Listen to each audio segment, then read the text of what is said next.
አሁን ሰዓት ሌሎች ባንኮችም ያንን ልምድ ተከትለው የራሳቸው ሊኖራቸው አድርገዋል። ሀብት በማሰባሰብም እንዲሁ የራሳችን ቋሚ ሀብት እንዲኖረን እንዲሁ እናደርጋቸው እንቅስቃሴ ጥሩ ናቸው። አሁን ከምንጠቀምበት የዋና መስሪያ ቤት በተጨማሪ ጎማ ቁጠባ ላይ ባለሰላሳ ሁለት ወለል መካከለኛ ጊዜ የዋና መስሪያ ቤት ህንፃ ገነባን ያለ ነው። እንደሚታወቀው ቀደም ብለን ዋና መስሪያ ቤት ህንፃ እዚህ አፍሪካ ጎዳና መንገድ ላይ ባለሶስት ውስጥ የሚገዛው ገዝተን እዛ ላይ የባንክ አገልግሎት እየሰጠን ያለ ነው። እንግዲህ በቀጣይ ደግሞ ዋና መስሪያ ቤት ትልቅ ዋና መስሪያ ቤት መሸጋገሪያ ዋና መስሪያ ቤት መስራት አለብን። የመሸጋገሪያ ዋና መስሪያ ቤት ደግሞ ጎማ ቁጠባ አካባቢ ያለው መሬት ግንባታ እያከናወን ነው። የግንባታ እንትኑ አሁን ስትራክቸራል ወጡ እያለቀ ነው የሚገኘው። አሁን ላይ ጂፕላስ 16 ላይ ደርሷል።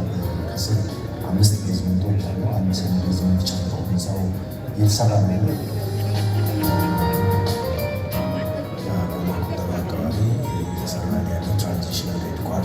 ስትራክቸራል ስራው ሊጠናቀቅ ትንሽ ወራቶች ናቸው የሚቀሩ። ሌሎችም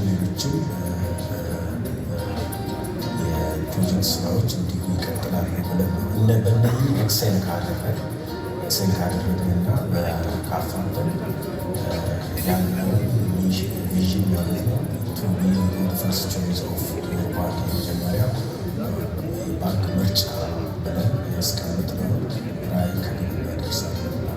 ከገላን ከተማ አስተዳደር 15 ሄክታር ወስደን ስራ እየሰራ ነው። ይህ 15 ሄክታር የዲዛይን ስራው አልቆ ወደ ግንባታ ገብተናል። ይህም የግንባታውን ስራ ጀምረናል። ይህ በጣም ትልቅ የሴንተር ኦፍ ኤክሰለንስ እና ኮሚኒኬሽን ሴንተር ነው የሚለው እሱም በዛ ገብተናል። ይህም በጣም ትልቅ ምርታ ለባንካችን ያመጣል ብለን እናስባለን። በመጀመሪያው ዙር የስቶር ገራዥ እና የመኪና ማቆሚያ ፓርኪንግ እየሰራ እንገኛለን። ይህም የግንባታ ቤተሩ 7% ደርሷል።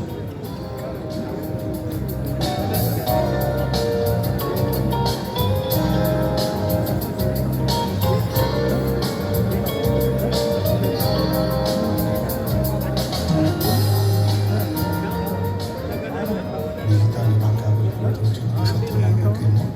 በቅርቡ ደግሞ ሮብ ዲጂታል የሚባል አይነቱ ለየት ያለ ለአጠቃቀም ምቹ የሆነ 24 ሰዓት በሳምንት 7 ቀን ደንበኛው የትም ሆኖ ማናቸውንም የባንክ አገልግሎቶች ምቹ በሆነ ሁኔታ በአንድ ማዕቀፍ የሚያገኝበት ፕላትፎርም እንዲሁ በቅርቡ ስራ ላይ እናውላለን። በአሁኑ ጊዜ የሙከራ ትግበራ ላይ ነው ያለው።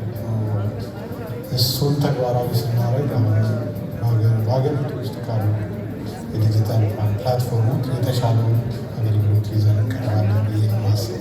ህንፃው አካባቢ ከደንበኞች ጋር ብዙ ጊዜ የሚገናኙ ሰራተኞቻችን ለደንበኞቻችን ተገቢውን ምላሽ እንዲሰጡ፣ ለደንበኞቻችን ተገቢውን አገልግሎት እንዲሰጡ፣ ለደንበኞቻችን የደንበኞቻችን ፍላጎትን ማዕከል ያደረጉ የባንኩን አገልግሎቶችን በትክክል አስተዋውቀው እንዲሸጡ ሊያስችላቸው የሚችል የሀገር የመጀመሪያው የዩኒቨርሳል ባንክ የሚሆን በሀገር ውስጥ ካሪኩለም ቀርጸን በ21 ቀን ስልጠና ሰጥተን ሰርቲፋይ ያደረጉ ሰራተኞቻችንን ብቃት እንዲኖራቸውና ሰርቲፋይ የሆኑ ሰራተኞቹ ሆነው በደንበኞቻችን በአግባቡ እንዲያስተናግዱ የሚያስችል ስራ ጀምረናል። ሀገሪቱ ከሚያጋጥማት ፖለቲካዊ፣ ኢኮኖሚያዊ ሁኔታዎች ጋር ራሳችንን እያስማማን የባንካችንን ታማኝነት፣ ጤንነትና ሕግ አክባሪነት ሁሌም እንደ ባህል ጠብቀን ከዕለት ወደ ዕለት እያሻሻልን ዛሬ 15 ዓመት በኋላ ባንካችንን ስናይ በሴክተር ውስጥ በጣም ብዙ ሕግ አክባሪ ጥሩ አገልግሎት የሚሰጥ ሀገር ውስጥ ሆነ በዓለም አቀፍ አገልግሎቶች በተቆጣጣሪ አካል ትልቅነት የሚጣልበት በቁጥጥር መለኪያዎች ከላይ ምርጥ ከሚባሉ በጣት የሚቆጠሩ ባንኮች መካከል አንዱ መሆን ችለናል። ኢትዮጵያ ስታንዳርድ ባንኮች የሚለቁበት ስታንዳርድ ባንኮች ኪ ፐርፎርማንስ ኢንዲኬተር ብለን በምንወስደው ባንካችን ከዓመት ዓመት እድገት እያሳየ ነው። በእድገት ጎዳና ላይ ያለው ያ እንግዲህ ማሳያ የሚሆነው ባንካችን ሲመሰረት 14 ብሔር ባንክ ነው የተመሰረተው። አሁን በአንዳንድ ኬፒዎች ቶፕ 3 ያደርግበታል። በአንዳንድ ኬፒዎች ቶፕ 5 ቶፕ 6 ያለበት ሁኔታ ስላለ ስለዚህ ባንካችን ከተመሰረተበት ጊዜ አንስቶ ስናይ ትልቅ የእድገት ጎዳና ላይ እንዳለ ቁጥሮች፣ ፋክቶች ይህን ያስረዳል ማለት ነው። የባንክ ትልቁ ሀብት ጤንነቱ ነው እና ንጽህናው ነው፣ ህግ አክባሪነቱ ነው። እዛ ላይ ባህል የተለየ አቋም ያለ የምንሰራው ስራ ግን ጠብቆ የተሰራው ሳውና ሪላያብል መሆኑ ሁሌ ኢንሹር እያደረገ ምክንያቱም ስትራቴጂያዊ ግቦቻችንን ረጅም ጊዜ ማሳካት ይችላል። እነዛ ጠቅቀን እንደ ባህል ጠብቀን ስንሄድ ማለት ነው።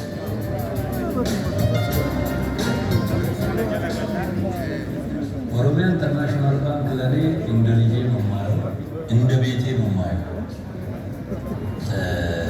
ብዙ ነገር ያወቁበት፣ ብዙ ፕሮፌሽናል እውቀት ያካበትኩበት፣ ብዙ ቻሌንጆች ውስጥ ያደረጉበት ሁኔታዎች ስለነበሩ፣ ሁለተኛ ይሄ ባንክ እንዲያደግ ብዙ ምኞት ስለነበር ውስጣችን ለዚህ ባንክ ምን እናበርክት የሚል ውስጤ ስለነበረ ያለኝን እውቀት ያለኝን ጉልበት ሳት ለዚህ ባንክ ኮንትሪቢዩት አድርጌያለሁ የሚል እምነት ነው ያለኝ። ሰክሰሱን በጣም ያስደስታል። በግሌ እንግዲህ ስለዚህ ባንክ ሲነሳ በእውነት ልዩ ስሜት ነው የሚሰማኝ። የዚህ ባንክ ሰራተኛ ዝም ብሎ ለደሞዝ ወይም ለጥቅም ለማግኘት ብቻ ሳይሆን ለዓላማ የሚሰራ ሰራተኛ ነው። ከነዚህ ውስጥ አንደኛው አባል በመሆኔ በጣም ኩራትና ደስታ ነው የሚሰማኝ። ኦልሞስት አብዛኛውን የስራ ዘመኔን ያሳለፍኩት እዚህ ኦሮሚያ ባንክ ነው። ከ15 ዓመት በላይ ባንኩ ከተመሰረተ ጀምሮ የሰራው ነው። ይህን ባንክ ሲቀላቀል በጣም ወጣት ነበርኩ። ኦልሞስት ልጅነቴም አልቆ ወደ ሽምግልና እየሄድን ነው። እዚህ ባንክ ገባሁ በኋላ ነው ትዳሬንም የመሰረትኩት ልጆችም ያፈራው። ስለዚህ የባንክ ለእኔ እንደ መስሪያ ቤት ብቻ ሳይሆን እንደ አንድ የኔም አካል አድርጌ ነው የምወስደው። ልጄንና ባንኩን እኔ ለይቼ የማይበት እንትን የለኝም። በዛ ውጣ ውረድ ውስጥ ነበር እሷን አድርጌ የወለድኩትና ደስተኛ ነኝ። እውነቴን ነው የምልህ፣ እንደ አይኔ ብሌን ነው የማየው ማለት ነው። ባንኩን ከልጄ ሁሉ የምወደው በጣም የስራ አፈጻጸማችን ከተወሰኑ ብዙ መለኪያዎች አኳያ ማየቱ አይ ቲንክ መልካም ይመስለኛል። ያለፈው ዓመት እንደነገርኳቸው ኦልሞስት የፕላቲኒየም ዓመት ብለን እንደጀመርነው በዛ ነው ያጠናቀቅነው። እድለኞች ነን ያሰብነውን በማሳካታችን። በዛ ውስጥ የተወሰኑ መለኪያዎቻችንን ብናይ አምና 103 ተጨማሪ ቅርንጫፎችን ይበልጥ ወደ ደንበኞቻችን ቀርበን አገልግሎታችንን ለማቋደስ መክፈት ችለናል። አዳዲስ ከ1 ሚሊዮን በላይ የሚሆኑ ደንበኞችን ማግኘት ችለናል። ይሄ በመቶኛ ሲታይ ወደ 34 በመቶ ነው ከቀደመው ዓመት። የዚህ አጠቃላይ 4.2 ሚሊዮን 4.3 አካባቢ የሚሆን የደንበኛ መሰረት 74 በመቶ የመደበኛ የባንክ አገልግሎት ሲሆን 26 በመቶ ደግሞ የወለድ ነፃ አገልግሎት ደንበኞቻችን ናቸው።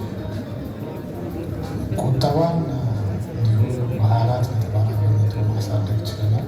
አሁን ያለው ተቀማጭ ገንዘባችን ከዚህ አኳያ ወደ 54 ሚሊዮን ከፍ ብሏል ማለት ነው። የውጭ ምንዛሬ ግኝትን በተመለከተ እንደ መሰረታዊ እና ኮንፋክት ከ6 ቢሊዮን ሲሆን እድገቱ ወደ 27 በመቶ አካባቢ ተመዝግቧል። ካፒታላችን እንዲሁ ወደ 5.4 ቢሊዮን ማደግ ችሏል ማለት ነው። ብድራችንም እንደዚህ ሁለቱም ማለት ነው እንደገና ወደ ነፃ ወደ 33 በመቶ አድጓል።